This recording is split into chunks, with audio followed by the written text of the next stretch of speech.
everybody. Welcome to the Truth Will Set You Free show. I'm your host, Linda Diane Wattley, and this is a contributor of TLBTV and the Liberty Beacon Project. And I have my returning guest, my girl, Celeta. Hi, you guys. How are you? Celeta? It's Celeta. I thought I was doing something. I thought I had. You thought you almost had it. Almost had it. Oh man, I just don't understand why. Okay. Well, I want to thank you for welcoming me here on your show. Thank all your listening audience who take time out to listen to Miss Wattley. She's a wonderful. When you have a person with the passion that you have about life, you have to keep in touch with them. And one of the things I like about you is that even after you was in the military, you didn't stop being concerned about humanity. And, you know, both of us are veterans. Mm-hmm. And we decided as veteran women that we would like to share with the world our perspective on different things in life. And one of the things you kind of left me with, but we'll talk about that after you give people a little idea about what you're about. Okay, you guys. I'm Celeta McCall. I reside in Louisiana. I also have a radio show / TV show, or that comes on Facebook Live Monday through Friday from 8 to whatever time I want to get off. We've been doing this for a while now, and I love engaging people, giving out information, sharing information, and getting feedback from people. Very active in the community as far as a media activist.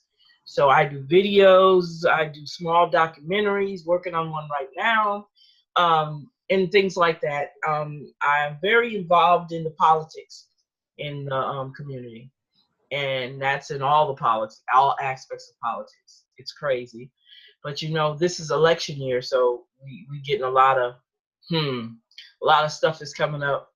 So basically, that's me. I'm a veteran, like Ms. Wattley said, and it's wonderful, I guess, in the sense that I was able to meet people like Ms. Wattley and be able to kind of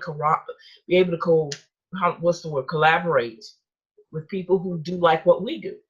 We love sharing information with each other. We love talking and solving problems, you know, in the way that we do. And we're hoping that we're inspiring other people to do what we do. I can say that, yeah. So, and I think one of the questions is, what are the things that we should be thankful for? Is that one of our questions? Yes. Yeah. Well, I thank you. I thank God for you, for bringing you in my life and meeting you and being inspired by you. That's one of the things. And I just thank God for just allowing us to learn and open up and be able to share.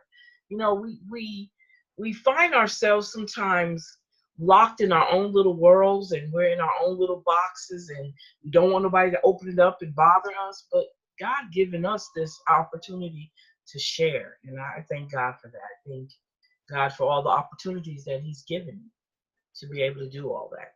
So that's my thing. What do you think, Doctor? I am thankful for so many things. I like to see just what I come off the bat with. I am thankful for good health. Yeah. I am thankful for how I'm guided to the best for myself, because it's really interesting. If you listen to your body, it do talk to you. Mm-hmm. Yes, it does. And I thank God for giving me the sense to listen to my body and to interpret what it wants me to do. And it's like, for me to be 60 years old, I feel like it's really phenomenal that you can feel better than you did when you was 40. Yeah, that's amazing. Consider the voice that speaks deep within your soul. It really pays off. And it's like, I'm just so thankful that we didn't have a tornado, because we had a threat of a tornado coming this way. Wow. So it didn't hit. So I'm thankful for that. Mm-hmm. And I'm also thankful that God is opening my eyes to a more positive perspective. I think I mentioned this before, of the medical field, because I have another praise report Mm-hmm. I watched a young lady on my job. She was sitting at her desk and get a phone call, said she had breast cancer. Wow. And they said she was going to have to go through tremendous radiation and that, it didn't look good. But Mm-hmm. they really wouldn't know until they went in. But she came back with stage 1 tumor, Wow. and it didn't reach her lymph nodes. And so she's better than they had given her to be. So, I'm excited for her. It's nice to be excited for somebody else's well-being too. That's true. So I'm just thankful that there is improvement in life in the midst of all the turmoil and choices other people are making to destroy other people's lives. Mm-hmm. There is some positive people out here. I mean, if you are a good person Mm-hmm. and you're trying to make a difference, don't think you're the only person. So it's a blessing to know that we have people out there like you, who I really appreciate, who is trying to make a difference. So I'm thankful for these things. And what I like about doing my show is that it gives me hope in humanity too, even though we address some issues that's sad or it just shouldn't be by now. It seems like you would think we didn't got to a better place. Yes, exactly. You're so right. And we're not. And like one of the things that's kind of on my mind tonight is how did we let our children down to the capacity that they have been let down after all these years? Yeah. You know what I mean? It's like it shouldn't be such a great struggle for them to be a child. Yes, yes, yes, yes. Why are we putting so much responsibility on them? Why are we, in a matter of fact, on my show Friday, Freestyle Friday, my sister was on and she came on and she was saying, we've got to stop as single mothers telling our young boys that they're the men of the house. Thank you. Said, let them be boys. Let them Thank enjoy. you. I never thought about that. But let them be little boys. When they grow up so fast, you wonder why at 15, 16 years old, they already they already got baby mamas. They already mothered. I mean, they're already fathers at 15 and 16 years old. Well, because mom has started at 10, 11, 12 when they're hitting puberty, and turning them into little men, and they're not ready for that. They're cooking and cleaning and taking care of the kids. No, mama.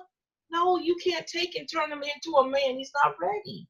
Let him enjoy it. Well, I was like, so I thought to myself, well, my sister was deep on that one. I didn't even think about that. But we do that. He's the man of the house. No. And then when a grown man comes in, a real man comes in, that's where the problem lies.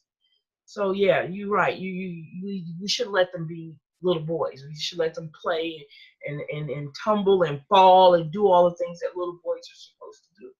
And stop giving them those grown folk responsibilities. That is so awesome. You're right. So what made her kind of emphasize on that? Do you know? Well, because our Freestyle Friday, because I just started Freestyle Friday. And we were talking about, just anything, we want to talk about. But that night was something bothered me is what made me talk about that was the idea that our young ladies are dealing with these men that they find on Facebook and Instagram, and they're actually inviting them to their homes, and crazy things are happening, and they're bringing them around their daughters and their sons, and they don't even know these guys. We were talking about that, and we were talking about also how these young ladies sending for these guys, paying their bills, doing all this for them, and they're not bringing nothing to the table. So we were talking about that too. And all of that was one big old combination of talking about how, it wasn't to badger the women or put down the guys. It was just like, you guys, come on, let's think now. This is 2018. We still doing stuff we did back in the 90s. We shouldn't be doing that. We shouldn't be picking up men off of the internet, bringing them around our children, just to say you got a man. We shouldn't be doing all that. And that's what the conversation was about. It was a real good conversation. I see that. You notice I'm still delving in there. Because, on the flip side of that, too, is when you look at how little girls are forced to grow up real fast. Grow up and be mamas. That's right. Dropping babies left and right and going where she want to go and then telling her what to do with her children. And those are her sisters. Yeah. Yeah. And so she's winding up doing the mothering. she's mothering them, so she never gets a chance. And mom doesn't even have to have a job to do that. Mom just don't want to be bothered. Right. Mom just wants to have them. And once mom have them, she puts the responsibility on the oldest child. So the young girl doesn't have an opportunity to play with her Barbie dolls, hang out with her friends, because she's being a mama. And what does she do? And yeah, She when don't she even grow grows up. up, she becomes responsible. And I can say this, and this is we're talking. My older sister, the one who called in, it kind of reminded me of her, because that's what she had to do. It's 5 of us, and she's the oldest. And lots of times mom was working 2 or 3 jobs, so she was gone. So she would be responsible for making sure we ate, our hair. She always did all our hair, braid our hair, the whole 9 yards, the bathing, the feeding us, because she could cook at very young age. So she grew up being a mom. So now that she's older, she still does it. She still has that mindset of her having to be responsible for everybody. And I have to constantly get on her. No, you're not responsible for everybody. You're not. That's not your job. So she still has that nurturing, and it stresses her out a little bit, because she's wanting to take care of everybody. So sometimes it's not good to put your children in that, especially if they're vulnerable or if they're a little bit weaker. When I say weak, I'm talking about emotionally weak or mentally weak, and putting them in such a stressful position and not letting them grow up and be little girls. She was mom, we didn't call her mom because she was our big sister, but she took on that role, and it's not for everybody. And when you take that away from her, when you take that away from them, then they don't, when they become grown-ups, that's all they know. They become mom to everybody. Right. And they want to take care of everybody. And that's what they do, and they stress themselves out. So yeah, you're right about that. It's the young girls too. And I know a lot of that, back in the day, they did that. That doesn't happen to everybody. Right. Most people come, and they'll be able, but we don't know what they're feeling. Because see, they'll show us something different on the outside. We don't know how much it affected them. So yeah, she was our mom. She did everything for us. She did. So and then she didn't have her kids till later in life, and she only had 2. She had 2 girls. They're grown, but she feels the need to have to continue, that nurturing, that doing all of that. And I'm like, Nita, back off, baby, back off. Sometimes let them, they're grown now, So. And then on top of that too, that's really very common. That's a difficult problem that can also affect later on in life, is that you don't get whole sisters and brothers anymore. You get a half here and a half there. Mm-hmm. Yeah. They have different fathers. Mm-hmm. And so let's say you have 4 children, 4 different fathers, and all the fathers are different. Mm-hmm. All those different personalities. But the least care for a child watches. That's right. And so there's the mental anguish. That's right. Nobody's considering that their feelings. Yep, that's right. And then they face the world, because I've heard it said before where, oh, this is my sister. That ain't your sister. Y'all don't look nothing alike. You know how people go by looks. I get that all the time. So it's like they create atmosphere for children to be on the defense, and then when they're not actually defending themselves, they're looking for acceptance. Exactly. They're looking for an identity. It's like what people don't understand, when you have that child deserves identity. That's right. That identity comes through the father. Yeah. If you don't give that child the proper father over them, they don't have an identity. Exactly. And people wonder why they so desperate and don't care and don't feel no value. Because they have no identity. That's right.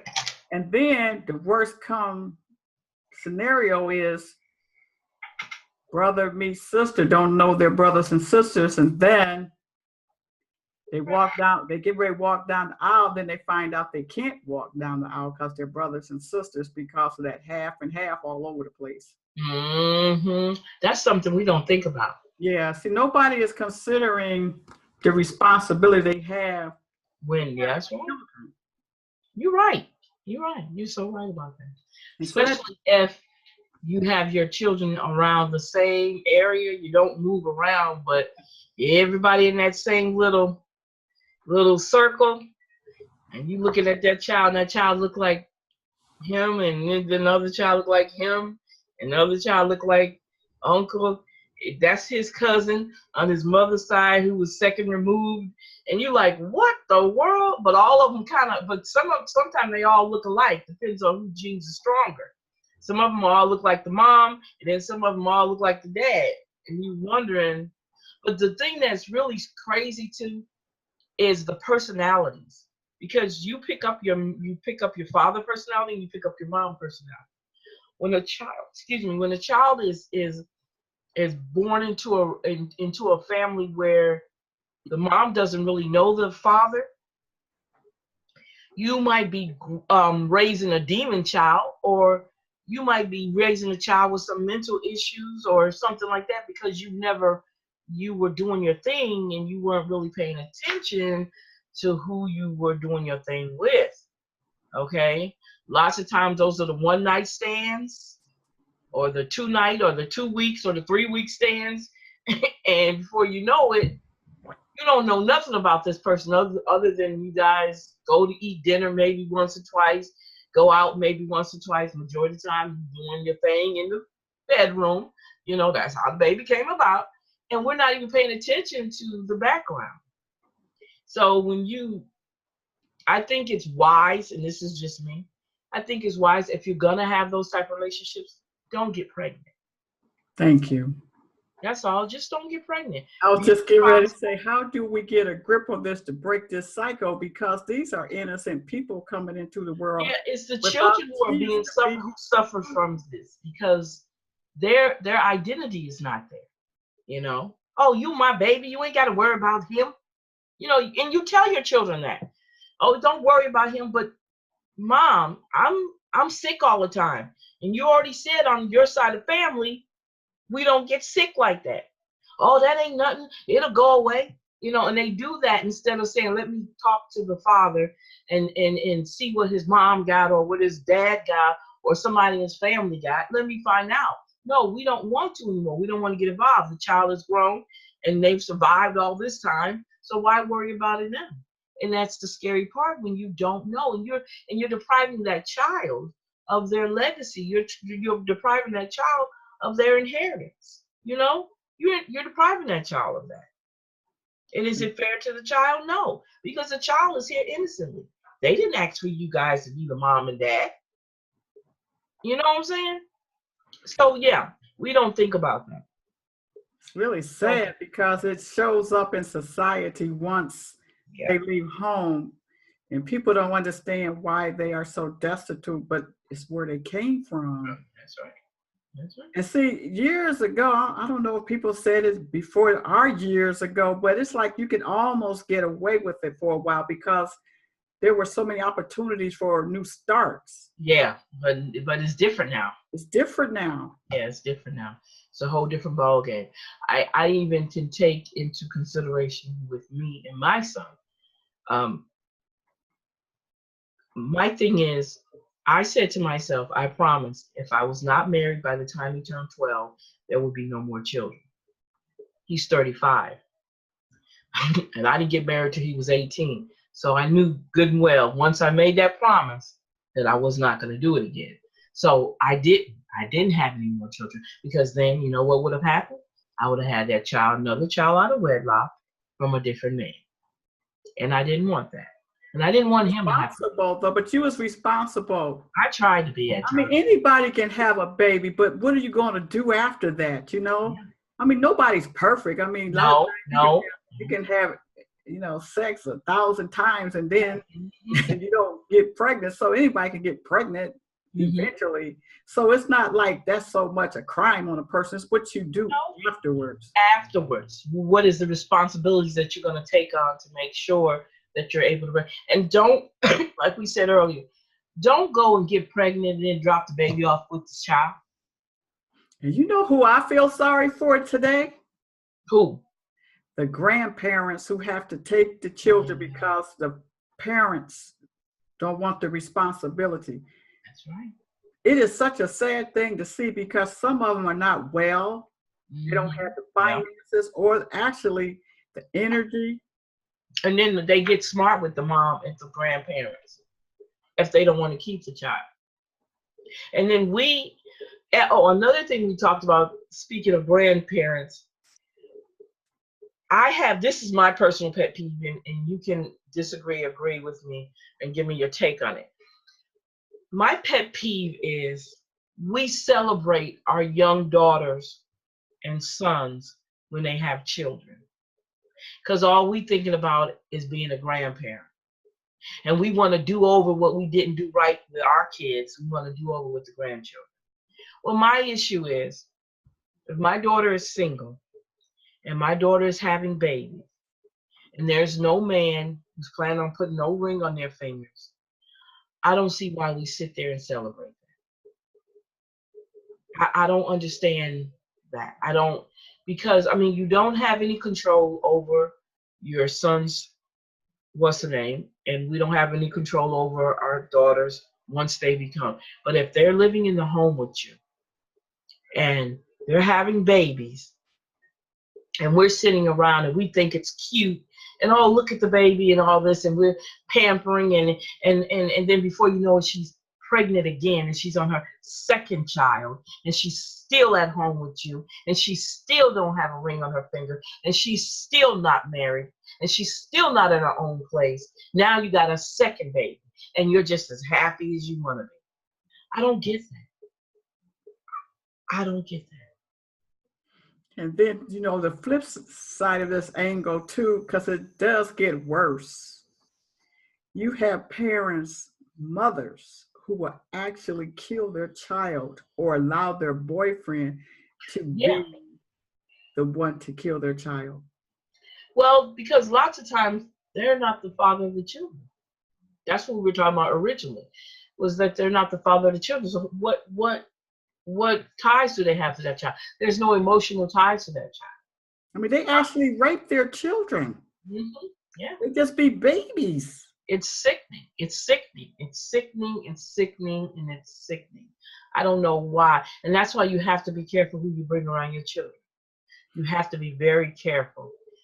You got some of these young women that got your children calling them daddy. That's not your father. And you looking for this white picket fence life with a thug, or if that's what you want to call them. Not all convicted felons are bad, but the ones who are bad, they're not doing anything. They're not getting a job. They're slinging drugs in your house around your babies. All this kind of things that are going on in your home, and you think it's all right. I love him. Do you really know what love is? And then you're out in the streets. We were talking about you're out in the street fighting over him. He don't really belong to you. He just got over on you. You paid for his plane ticket or his bus ticket or his gas in his car so he can come lay up on you. I don't get that concept at all. And I last time we had talked, you had mentioned that MK Ultra, yes. Mm-hmm. Well, the little bit that I had looked at, they catch babies to program them when they're young. Yeah, tell us about it. Oh, you know with the MK Ultra? Yeah. You know that it was a scientific experiment, I think back in the 50s or 60s or something. And they were using it on soldiers, actually, I think, if I'm not mistaken. And what it does is mind control. And it can control your mind to do things that you would never think you would do. They alter your mind. That's why you hear them say programming, television programming, because we start to believe what's on television and we try to live. It is a form of it, isn't it? Because it's like how they do those commercials. They just blast them on you, even if your volume is down. And they come on and you watching them say over and over again. We're all programmed regardless of what we say. There's some point. Some form of hypnosis. Yeah, it's a form of hypnosis. And it takes certain things that they'll do to trick you out of it, but you can kill people. There's so many other things you can do because your mind is no longer belonging to yourself. You got other people making decisions for you. And when you don't do right, they try to destroy you. And then they try to make you think that it's not, that you're crazy, when literally you're really not crazy. It's what they've done to you. They've altered your mind. And human beings, we're not perfect. So it's sometimes we leave ourselves open for different things to happen to us. And see, the thing that really got to me about that, you called it MK Ultra, Doc. Is that the actual name? It's called MK Ultra. There is another name for it, but that's what they call it now. MK. But what I saw when I was checking it out is, like we was talking about children, they catch children early. Mm-hmm. And I was like, you think about the White House, you don't know how many of them as a child could have been programmed for what they're doing right now. That's right. Because they dwell on trauma, and they bring trauma to the children's mind because it creates a form of detachment, and they're emotionless. Yes. They're not connected to another human being. When you look at the White House, they seem to have this going on to some degree because they don't seem to be attached to a human being.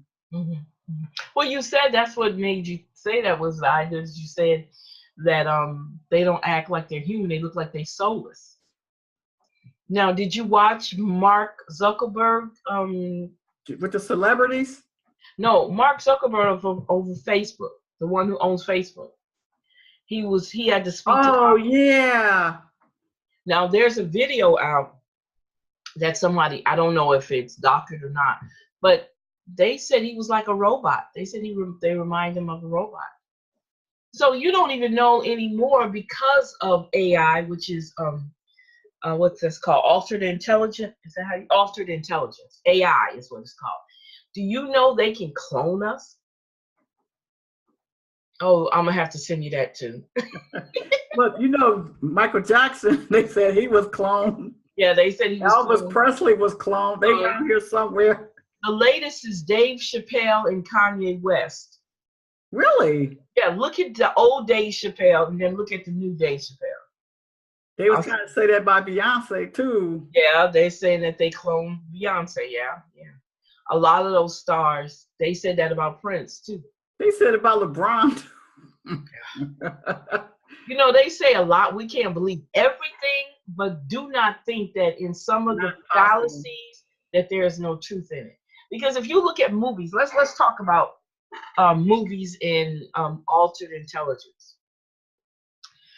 When you think about that, excuse me, when you think about that, where do they get all these informations to do these type of movies from? Ideals, yeah.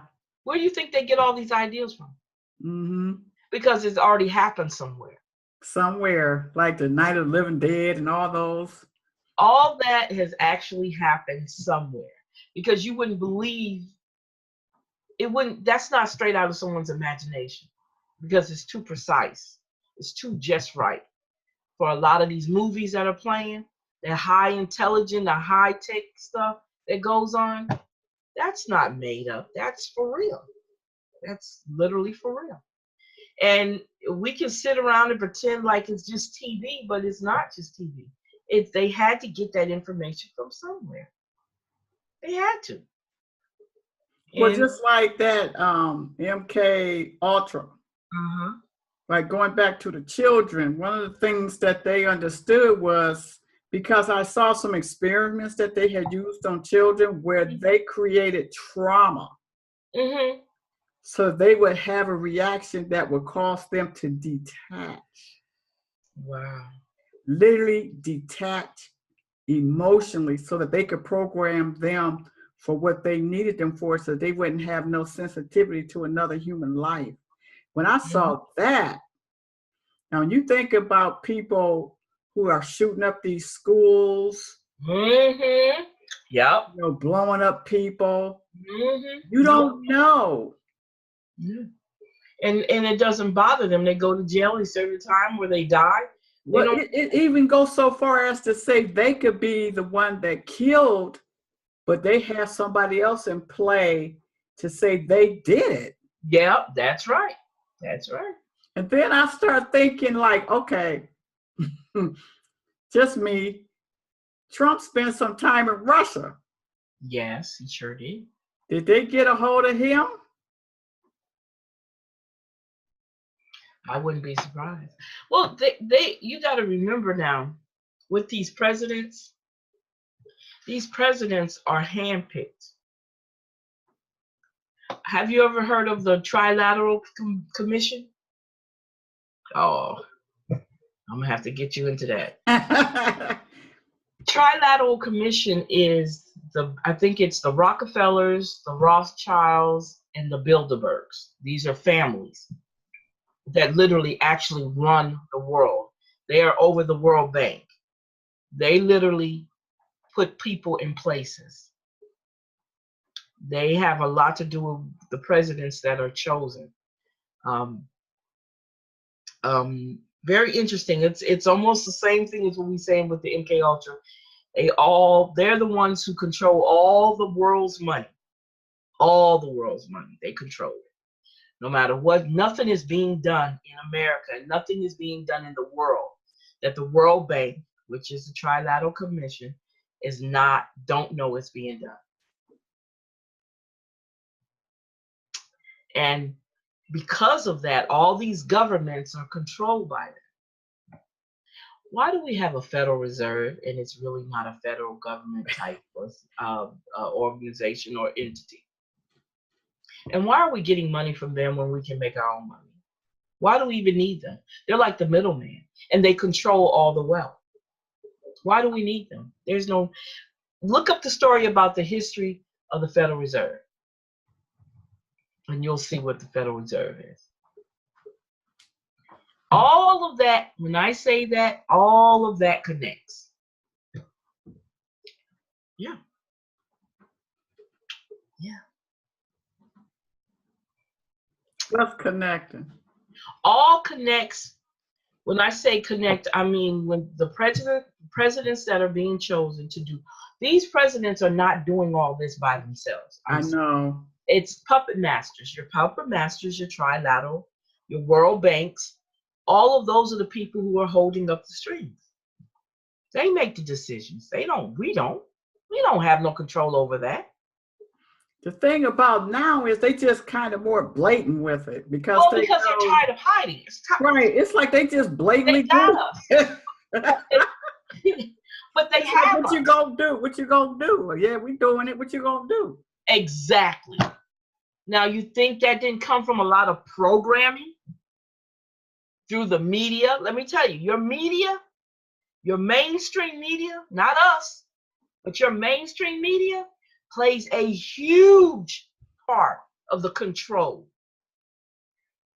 to get us where we CNN, HSN, all those. That's why a lot of times I don't watch them and I don't endorse them because they have a lot of power over us.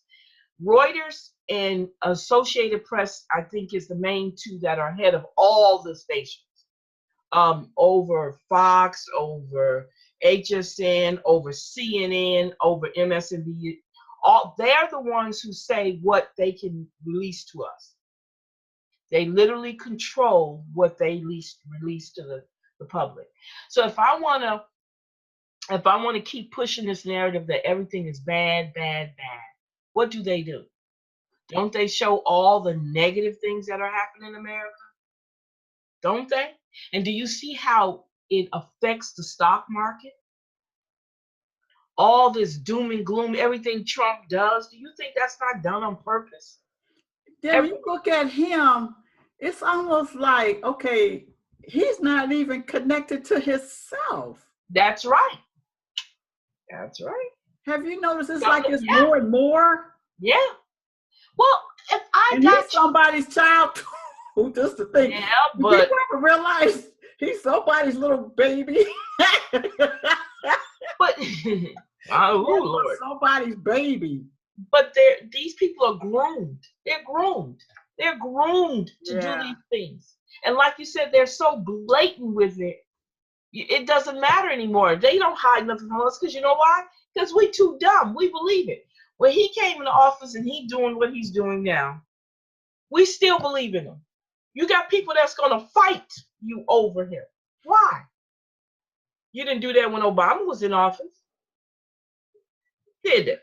They didn't do that when Obama was in office. You look at Trump, he does not ever look like he's enjoying himself, or even when he has victories and he brag or whatever he do. It's all programmed. He don't seem to have no connection to it where he celebrates life. Mm-hmm. Have you noticed that? He don't. Have you ever saw he's him? Too evil. They've got him so, he is so evil and miserable for a man to it's pitiful. He didn't want to be the president. But because of what they're doing, see, this is all that Syria stuff, all that's going on with Syria, Great Britain and France and Russia and China, all he is in there to do what he's doing. He is a distraction. That's why I always say, I don't care what's going on in the front stage. I want to know what's going on behind the stage. Okay, and as long as they got us doing the little puppeteer thing in the front of the stage and we're fascinated and we're all into it, they're destroying, they're wreaking havoc in the back. I want to be in the back. But then you have to wonder, what is their satisfaction? Well, I don't know if it's really greed. Let me tell you, capitalism and greed has taken over. It has taken over and it has become that main thing. It is what we call a fad in fashion. It's the fashion thing. It's the fad thing right now. Capitalism, with America being the way it is, which they've already had that personality. It's like America is destroying its own self from the inside. It's not from the outside, it's from the inside. It's literally destroying itself from the inside.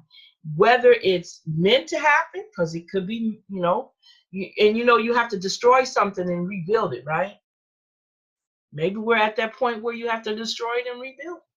So where do you think the women's movement, because they seem to be propelling in different areas, where do you think that come in at? Because women is really on the forefront right now. It's not even too much people even thinking about skin color or anything like that. It's all about women and men. They ain't even thinking about gay people anymore. It's just down to the women and the men. I think we have to be careful with all that, because a lot of that is feminism, and I don't do feminism. And what exactly is that? Feminism is a movement, or when you think that you're equal to man, which I'm not saying we're not. When you always holler, I can do just the same thing as men can do. Feminism is when women got rid of their bras. Feminism is mostly, lesbian and gay women are feminists. They void men out of everything, which that's not how it goes. The political climate with feminism is that I don't need a man. So you think that's where it's rolling towards? No, it was like that already. It was back like that in the 70s when the women took off their bras. That was liberation. Feminism is not what Black women are. And we are falling behind that mechanism. I'm sorry, I had my comb in my hand. We're falling behind that mechanism, and it's not. But I thought when the bra came up, that was women's liberation. Same thing, baby. Feminism, women's liberation, all of that is together. Look it up. I'll send you that too if you want me to. Yes, feminism, women power. But see, what makes me so angry with some of us is because that wasn't even about us. We weren't even included in that. None whatsoever. You look at the history of it. We weren't included in that. But whenever something happens to us, they don't march for us. You know what that reminds me of? I think about this sometime. Why do you? I can't Now, believe did I'm you getting, see? Okay, wait, remember the big I, old I march? can't believe I'm getting ready to say this, but I think about this sometimes. I can't help it. What? Every time, because it's really in there with me. That's why I'm laughing, because I Let it never out. thought Let I it would out. Let it out. publicly say this. Wait a minute. I'm waiting. I'm excited. Every time I see a commercial or hear a commercial, they have this music playing in the background. Then they find this person with this real compassionate voice that comes on Mm-hmm. and speaks for dogs, animals. Yeah, the animal thing. Yes. But nobody ever did that for Us. the killing of Black people. Nope. That's why I'm And so so glad. when I see the commercial, I was like, why we didn't never get one of those commercials? Never. And I'm glad you said that. That's why I remember this last big movement with the women with the pink, I'm going to say it if you don't mind, the pink pussy hats. Remember that? That just happened last year, year before last? Yeah, last year. When they were wearing the big. Let me see if I can show it to you. What you use? What? I'm sorry, that's what it was called. That's what they were called. No disrespect, but that was what they were called. That was the name of the hats. But while you're looking for that, it's like I can't. One of the most tragic things that I have frozen in my spirit about the killing of a Black person is when they took this Black man and just drug him to pieces. Oh, you're talking about in Texas? You're talking about Jasper, Texas? It's like that's the worst that I can ever capture. And I said nobody came on and created a commercial. Please do not do this to us. Can we stop now? The music in the background, your donation, Yeah.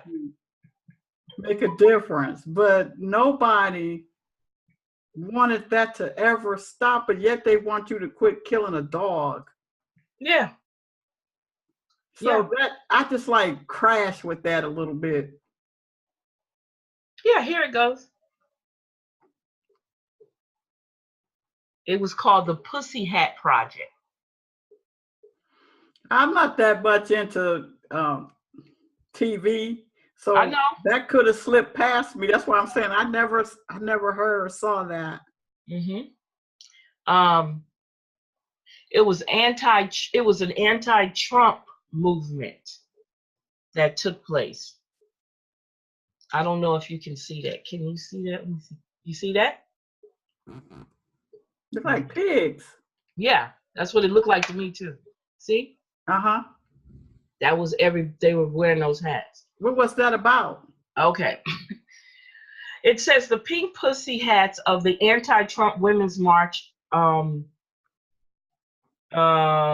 sea of pink knitted caps shaped with feline-like ears were atop the hats of scores of attendees at the last year's Women's March in protest of newly inaugurated Republican President Donald Trump.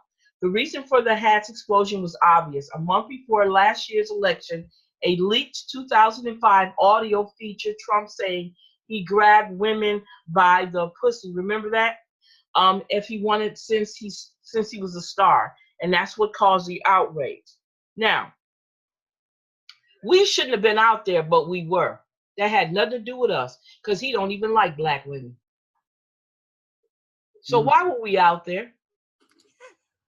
So that's what I'm saying. We run and we run and we, for people that they don't care about us. And a lot of people were saying that.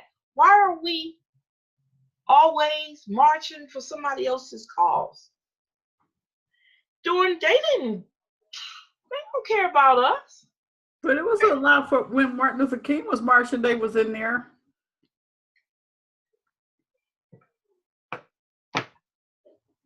And Martin Luther King was for everybody, wasn't he? Yeah. All right.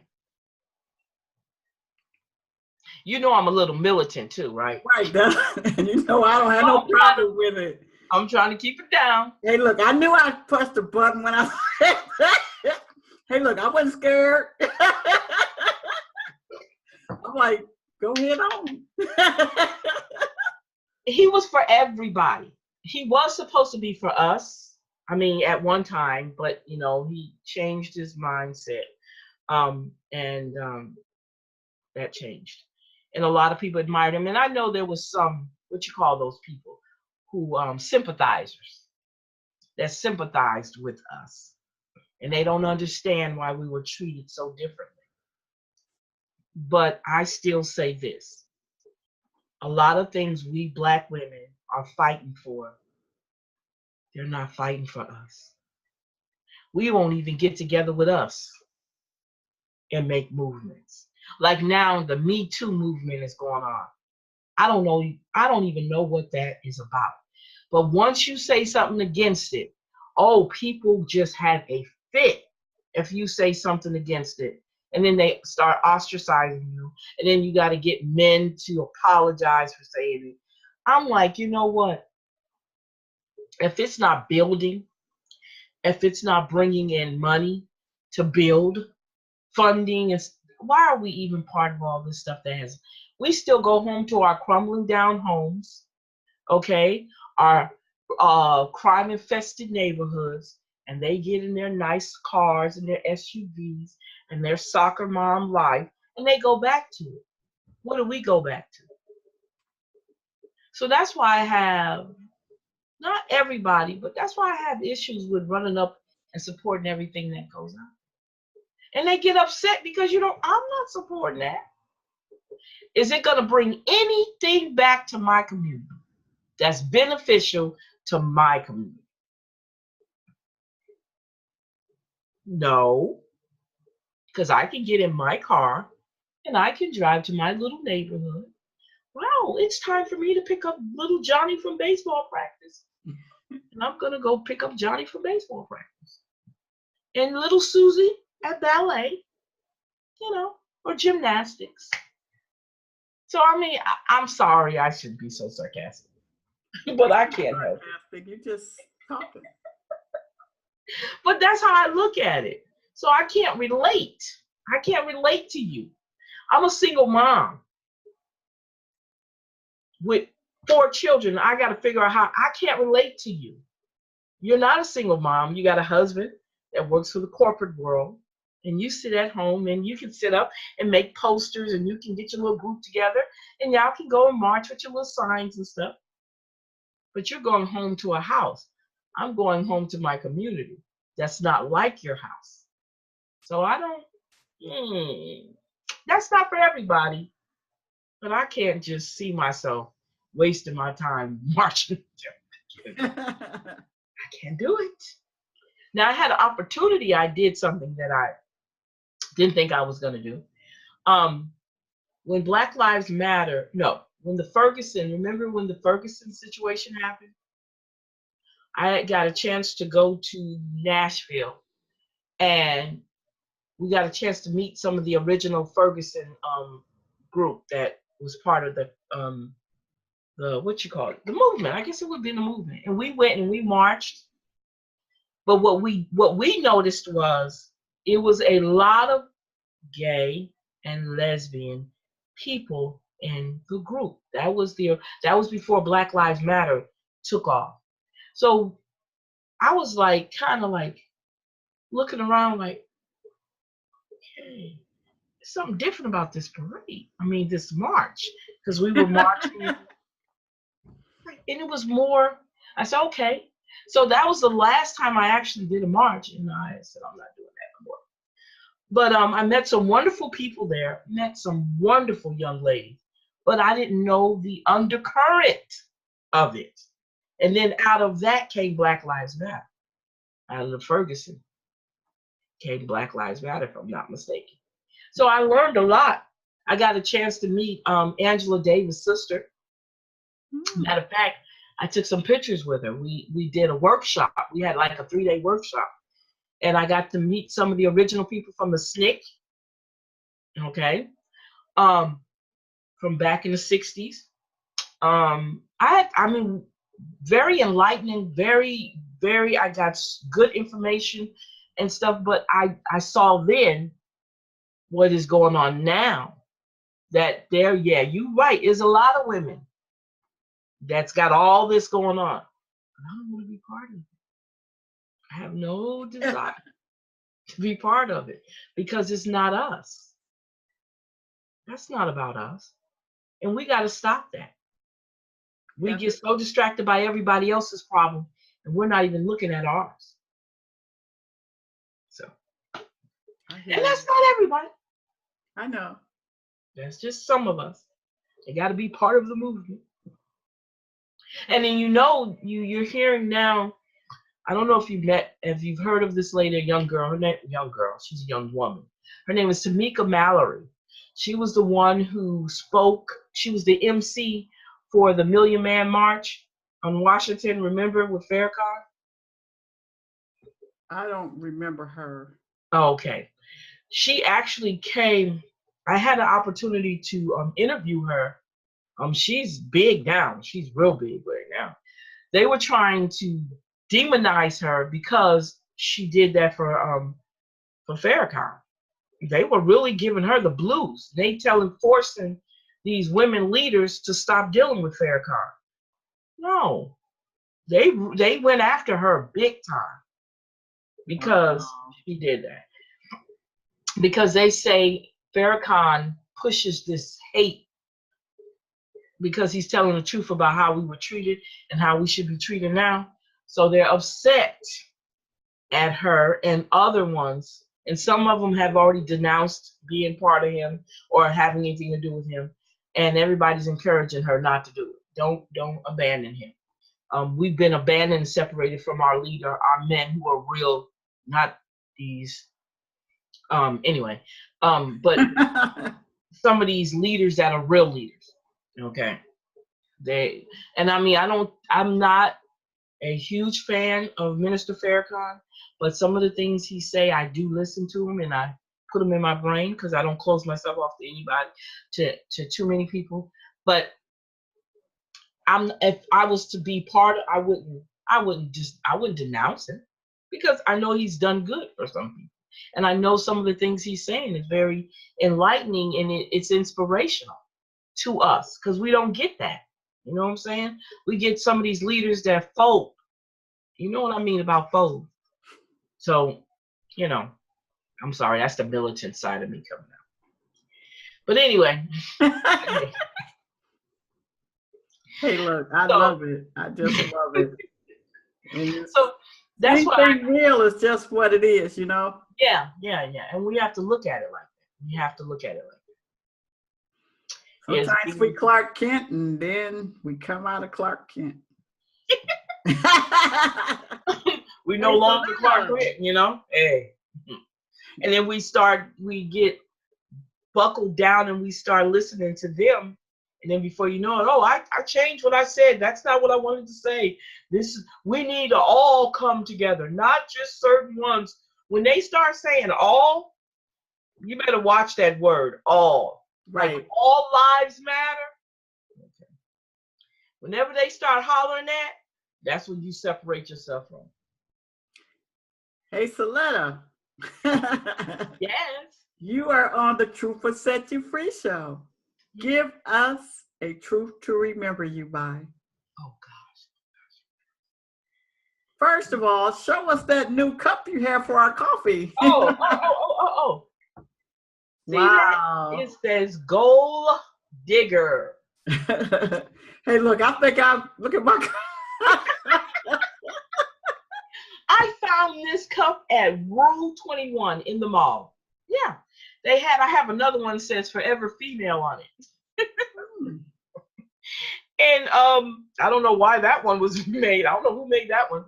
But I loved it because it was so big. And I know, it's pretty too. I like it too. I can drink my this coffee. One here is, I don't think I want to upsize. Huh? This one here is my favorite cup right here. I was like, I had nerves to put my cup up after you put that big one. But you only can put so much in it, okay? Yeah. You can't put too much in it. I hear you. Because then you'll be done, huh? Well, I just think that's enough for me. You can put soup in it. You can put anything. Cereal. I like that cup. I really do. Yeah. And I think this one was what? One of them was $3 and the other one was $1. Can you believe that? Yeah. So, what do I want to leave you with? Be true to yourself. Don't let anybody else persuade you away from your beliefs. Okay? Keep your mind open, because you can't learn if you have a closed mind. So keep your mind open. Don't necessarily mean that you have to believe in what that person is telling you, but keep your mind open. Do your own research. If someone tells you something and you have issues with believing it, look it up for yourself. I'm and 100% for that. Love yourself first, because you can't love anybody else until you love and accept yourself. That's it. I really appreciate you being on our show today. Thank you, thank you, thank you. You have to come back, Yes, and you've got to come back on my show too. You just let me know. I would definitely do that. Okay. All right. Thank you, guys. Bye-bye. Notice how I haven't said your name since I know. Look, you know what I'm going to let you do? I'm going to let you do this. I'm going to let you call me Lily. Can you say Lily? Celeta. No. Lily. Can you say Lily? Lily? Yeah. Yeah. Okay, you can call me Lily. I like that. Lily. That's my nickname. Okay. It was so crazy, real quick. My sister that's next to me that lives here in Louisiana with me, she could never say my name like you. So she would start calling me Lily, because she could never say Celeta. So that's where Lily came from. Celeta. Yeah, it's Celeta. So pretty too. Thank you. Celeta. I don't know why when it comes time to say it without you saying so now make it, if it's easier for you to say Lily, just say Lily. I'm fine with that. Celeta.